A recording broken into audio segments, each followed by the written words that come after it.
Olá, seja bem-vindo, seja bem-vinda. Hoje eu vou falar aqui para você a respeito da atribuição do técnico de edificações, da atribuição de execução.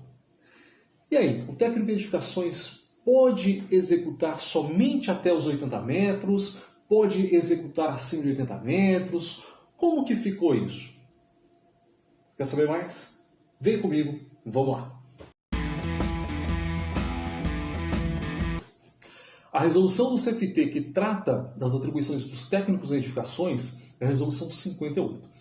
Na resolução 58 ficou lá estabelecido que os técnicos em edificações podem projetar e executar obras com até 80 metros quadrados. Porém, ficava dúvida, porque no decreto 90.922 ele não traz limitação para execução, então e aí, pode executar acima, não pode, então ficava dúvida. Daí veio a resolução 108 para alterar a resolução 58, fez algumas alterações, entre elas retirou tudo que estava lá falando que o técnico de edificações poderia executar obras somente até 80 metros quadrados. E daí ele trouxe o texto do decreto 90.922 que traz lá como direção. Então o técnico de edificações pode projetar e dirigir obras com até 80 metros quadrados. Legal? Agora, e execução? Execução, ele não falou, porque a resolução 108, ela deixou subentendido que o técnico de edificações não teria limitação para execução, por isso que ele retirou toda aquela, todo o texto que falava de execução até 80, tudo que ficava limitando ali, certo? Só que ficou subentendido, então até tem um vídeo no canal aqui falando da resolução 108, essa é uma das críticas que eu faço. Por quê? Ficou uma resolução em cima do muro. Tá? Então ele não ficou claro se poderíamos ou não fazer a execução acima dos 80 metros quadrados. Daí depois de algum tempo, cerca de um ano depois, nós temos aí a deliberação plenária número 28 de 2021. Desse ano, foi em 12 de julho desse ano. Daí sim, esta deliberação plenária, ela deixa claro aí as atribuições do técnico em edificações quanto à execução, que fala o seguinte, em seu artigo 1º, ela fala o seguinte, entre outras coisas, que esclarece que o técnico em edificações tem atribuição profissional para executar obras sem limite de área, desde que haja projeto elaborado por profissional habilitado. Certo? Então, o técnico de edificações não tem limite para a execução da obra. Fique claro isso, definitivo isso. O Conselho Federal dos Técnicos Industriais reconhece que o técnico em edificações não tem limitação para a execução de obra. E para fazer um resumo bem prático, digamos que tenha uma obra de 70 metros quadrados. O técnico de edificações pode fazer o projeto e pode executar. Ele pode ir lá ser responsável pela execução, contrata pedreiro, enfim, contrata os profissionais necessários e faz a execução da obra. Digamos que tenha um projeto de 1.000 metros quadrados, seja um projeto, uma edificação residencial, comercial, qualquer coisa, tá? Digamos 1.000 metros quadrados que um arquiteto fez o projeto. Só que o arquiteto fez o projeto, ele elaborou, ele fez o cálculo estrutural, ele fez o projeto arquitetônico, os demais projetos de instalação e tudo mais. Só que ele não vai executar, alguém vai precisar construir isso. Então, o técnico de edificações pode ser responsável por essa execução. Certo? Ah, mas 2.000 metros, 5.000 metros, 2.000 metros, pode executar? Pode, desde que tenha um projeto na mão. Ah, tem um engenheiro, um arquiteto que fez o projeto, o técnico de edificações pode executar. Certo? Daí gera alguma dúvida, porque tem alguns colegas que têm dúvida o que é execução, onde vai ser aplicado isso, o que resolve isso. Então vamos lá, vamos seguir, vamos com algo mais prático ainda. Um exemplo, financiamento da Caixa, pela Caixa Econômica Federal. Antigamente, ela exigia lá para um determinado financiamento, somente o responsável técnico pelo projeto, que podia ser pessoa física. Só que o que acontecia? Daí dava um problema na execução, o o responsável, daí a Caixa ia atrás do responsável técnico, ele falava assim, olha, eu sou responsável pelo projeto, deu problema no projeto, me prova que teve problema no projeto, me indenizo, mas não acompanhei a obra, você tem que procurar o responsável pelo projeto, pela execução. Daí a Caixa tinha que indenizar. Daí a Caixa passou a exigir responsável pelo projeto e responsável pela execução. Olha, daí agora, ou mesmo que seja problema de projeto ou execução, a Caixa vai ser ressarcida lá, enfim, ela vai forçar o profissional a indenizar. Só que daí chegava o profissional e falava, realmente teve um problema, ou foi projeto ou execução, eu sou responsável, mas eu não tenho dinheiro para indenizar. Sou apenas um escritório pequeno de projetos, enfim, e tal, não tem condições de indenizar. Daí ela passou a exigir que, e outras questões também, né, que era pessoa física e tal, daí ela começou a exigir o quê? Que seja uma construtora. Então a construtora agora tem que ser uma empresa, tá? Responsável pelo projeto e responsável pela execução. E ponto. Então ela exige isso aí. Mas Robson, o que significa qual que é a diferença do projeto e da execução? O projeto, você vai fazer o cálculo, estrutural, você vai fazer o cálculo,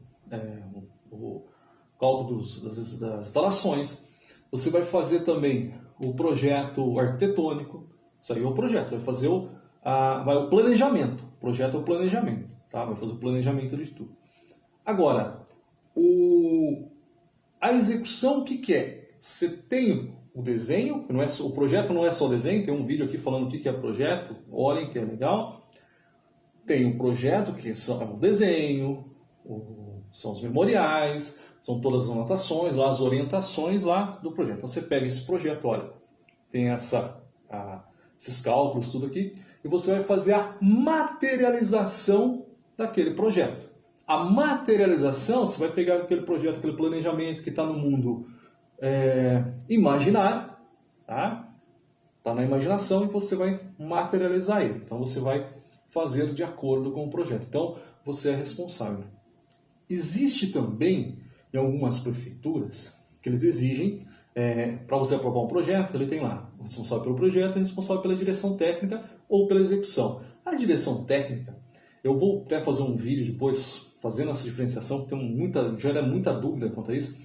Mas a direção técnica, fazendo um resumo aí, você vai pegar o projeto e vai lá na obra, você vai na obra e vai fazer a orientação do pedreiro. Você vai orientar o pedreiro. Olha, aqui você tem que passar 4 ferro, aqui você tem que fazer estrivada, cada 15 centímetros, ferro de 5, barra de aço de 5 milímetros, e vai fazendo a orientação.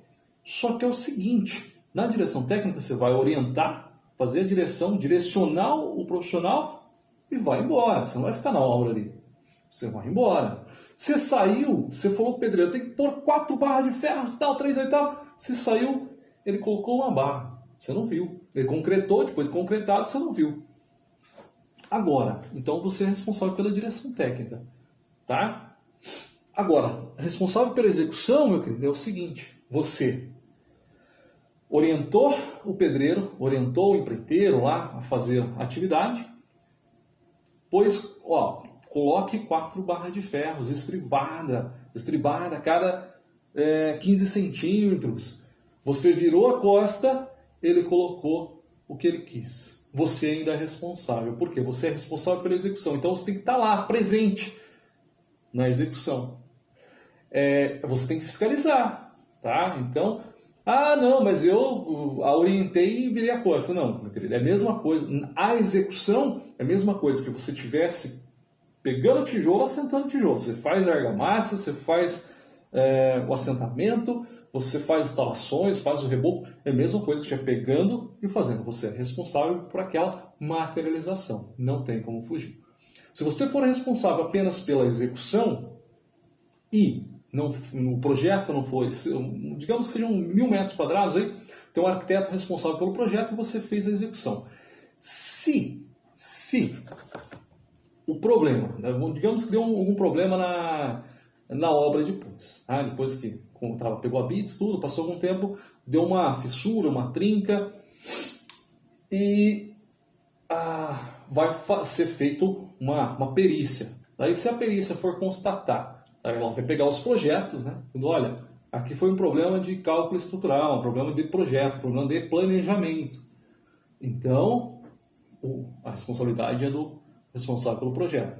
Olha, agora sim, olha, o projeto aqui os cálculos estão de acordo, está tudo certinho, só que na hora de executar aqui, em vez de pôr 4 barras de ferro, ele colocou uma. Olha, veio o concreto, em vez do concreto ser 20 MPa, 25 MPa, ele estava lá 15 MPa, ele estava ruim, deu algum problema na execução. Então, isso é execução.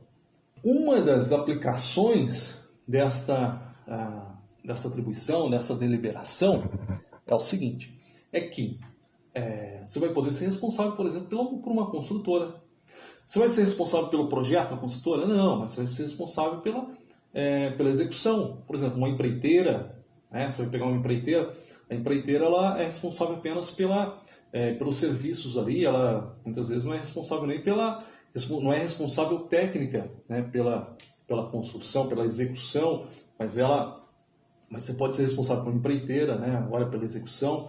A construtora ali, digamos que ela terceirize os projetos, que ela não seja responsável pelo projeto, ela somente faz a execução. Então você vai poder ser responsável por essa construtora. Tá? Então é isso. Então vai aumentar aí o campo, bastante o campo. As prefeituras, a maioria exige aí documento de responsabilidade, o responsável técnico pelo projeto e o responsável técnico, que daí a responsabilidade técnica entra como ou direção ou execução. É assim, né? Tem lá o projeto, o responsável pelo projeto entra como autor do projeto, responsável pelo planejamento.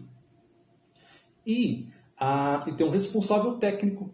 Esse responsável técnico que vocês assinam aí na prefeitura, para projeto na prefeitura, ele é o responsável pela execução ou pela direção técnica. Você pode ver, você tem que pôr lá a atividade, ou direção técnica, ou execução, ou algo, orientação, algo semelhante assim, porque varia muito, né? Aqui, eu sou de Sumaré, região metropolitana de Campinas, aqui no estado de São Paulo. Aqui mesmo, só aqui nos municípios vizinhos já tem uma variação muito grande dessas atividades e tudo mais. Quanto mais aí no Brasil, aí, eu converso com bastante gente, né, bastante colegas aí, todo o Brasil, então uma variação muito grande. No final das contas é tudo a mesma coisa, que basicamente vai ser responsável pelo autor, pelo projeto, pela criação, pela elaboração, e o responsável pela materialização. A diferença grande é o seguinte, que direção técnica você orienta, né, resumindo, né, você orienta, vai embora, você é responsável pela orientação. Por isso que é importante ainda fazer um diário de obra, tá? Olha, orientei o pedreiro. Agora a execução não tem muito o que correr, tá? Não tem como correr, você é responsável por assentar o tijolo ali, se for, ou tiver algum problema aí, você realmente responde pela toda a materialização do projeto. Então, na prefeitura, digamos que você tem um colega, seja arquiteto ou engenheiro, ele somente faz o projeto, só que ele não acompanha as obras, ele não faz acompanhamento, o negócio dele é só fazer projeto, ele não gosta de ir na obra, não gosta... Então, você pode fazer aí uma parceria, olha, ele faz o projeto, você executa, você faz acompanhamento. Lembrando, corra da situação de caneteiro, tá? Então, não seja um caneteiro e não trabalhe com caneteiro. Legal? O que é o caneteiro que a gente fala aqui? É o cara que só assina o projeto e não está nem aí. Geralmente acontece muitos escritórios, assim, às vezes o pessoal não é nem técnico, nem engenheiro, nem nada, é um projetista, um desenhista que tem um escritório e tem um responsável técnico que assina para ele. Isso aí daí tem um caneteiro que assina para ele. Nem vai na obra, isso aí é uma contravenção penal, enfim, totalmente antiético e é um risco tremendo, tanto para a sociedade, quanto para o profissional, quanto aí até mesmo para esse projetista aí que está fazendo isso. Tá bom? Então é isso. Acabei delongando um pouco. Não tem como, né? Às vezes tem coisas que não tem como resumir muito. E então, às vezes, acaba sendo um pouco maçante o vídeo. Mas obrigado a você que chegou até aí. Se chegou até aqui, deixa um like aí. né, que ajuda o canal, ajuda na divulgação do vídeo, ajuda você a ajudar também outros colegas aí que têm as mesmas dúvidas aí. E mais uma coisa, a deliberação plenária está no site do CFT, ou então vou deixar também uma cópia na página dos apoiadores para vocês baixarem. Legal? Valeu, tchau, fui!